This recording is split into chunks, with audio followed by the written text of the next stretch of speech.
My wife mocked me in front of her friends. My boyfriend is the poorest. I need someone rich. She didn't know I was testing her. The company she'd worked at for years was mine. The next day, I walked into her office with divorce papers and terminating her out of the company. I heard my wife's voice from the restaurant patio before I saw her. My boyfriend is literally the poorest person I know. I need someone rich. Her friends laughed, wine glasses clinking. Late afternoon sun making everything look golden and warm through the windows. I stood in the doorway, frozen, my hand still on the door handle.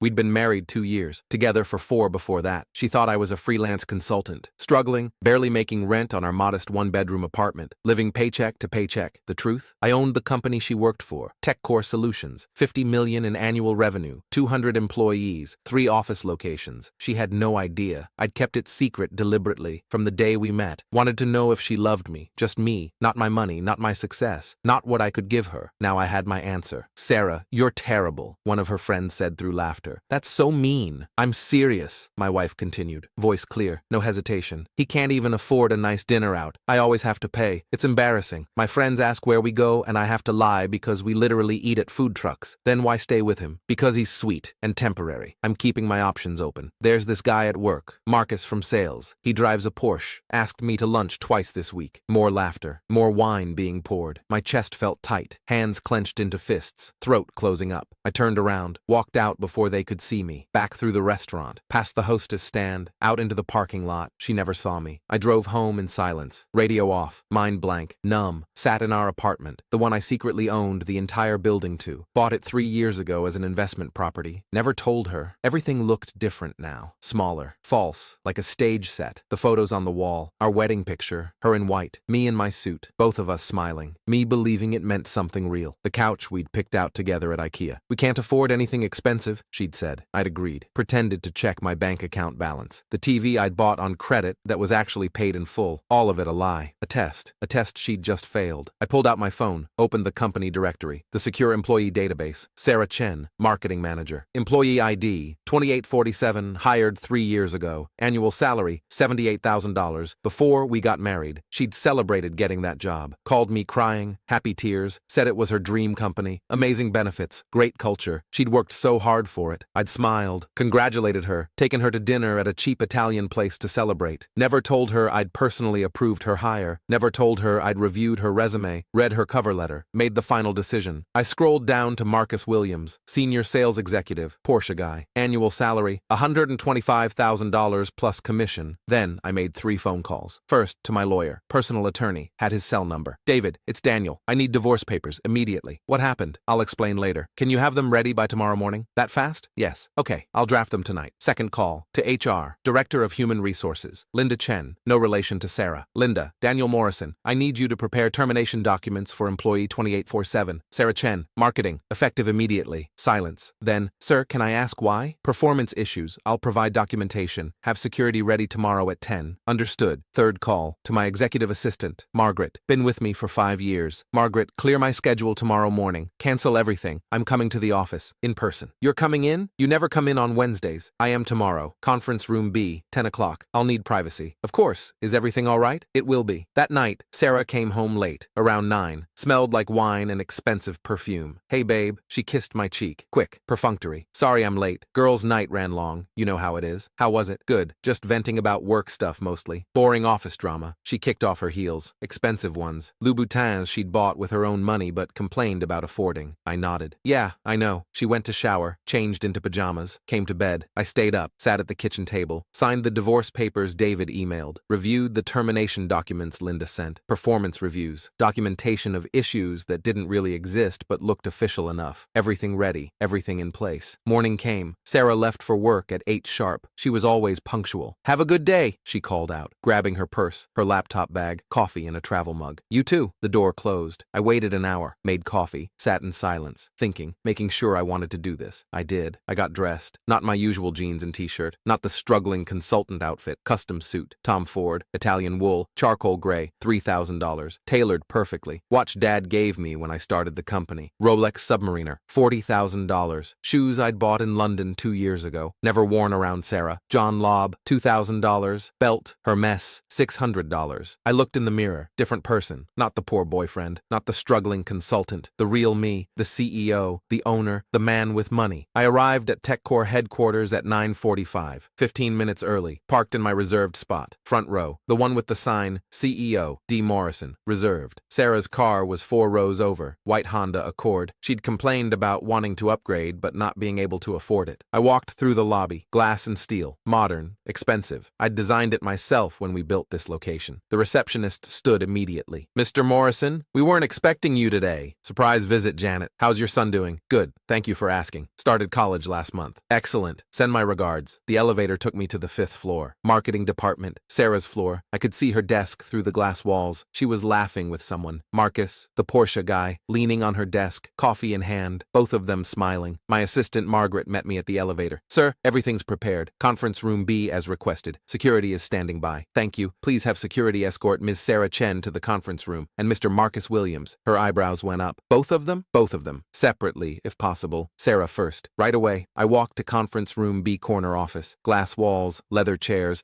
long mahogany table, view of the city skyline. I'd had meetings here with investors, with board members, with executives. Never thought I'd use it for this. I waited, stood by the window, watching the city. Cars moving below, people living their lives. Normal Wednesday morning. The door opened. Sarah walked in, confused, looking around. Then she saw me. Her face went white, completely white. Why are you here?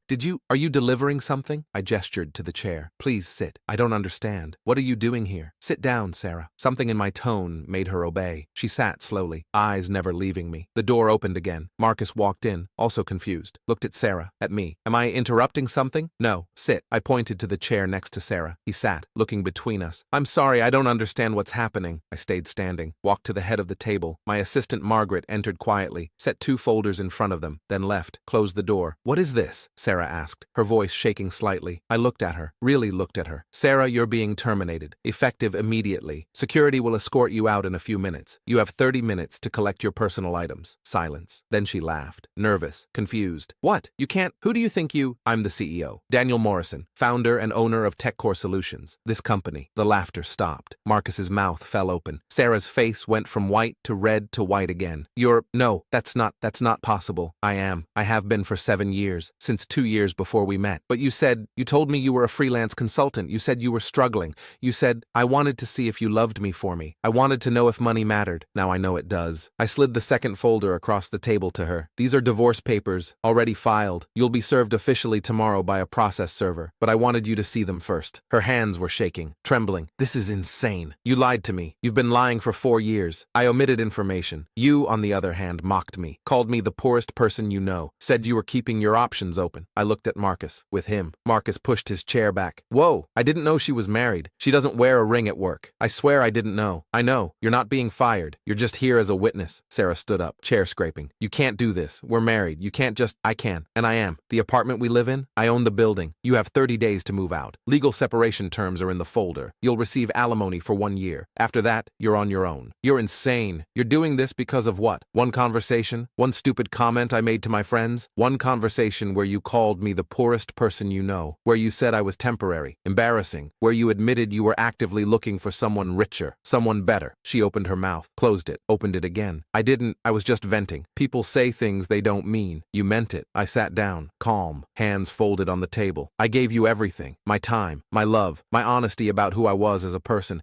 The only thing I didn't give you was money, because I wanted to know if that's all you cared about. Turns out it is. Tears now. Real ones. I didn't mean it like that. I love you. You love the idea of money. You love status. You don't love me. Security appeared at the door. 2 officers. Professional. Polite. Ms. Chen, the lead officer said. Please come with us. She looked at me. Desperate. Mascara starting to run. Daniel, please. We can fix this. I'll prove I love you.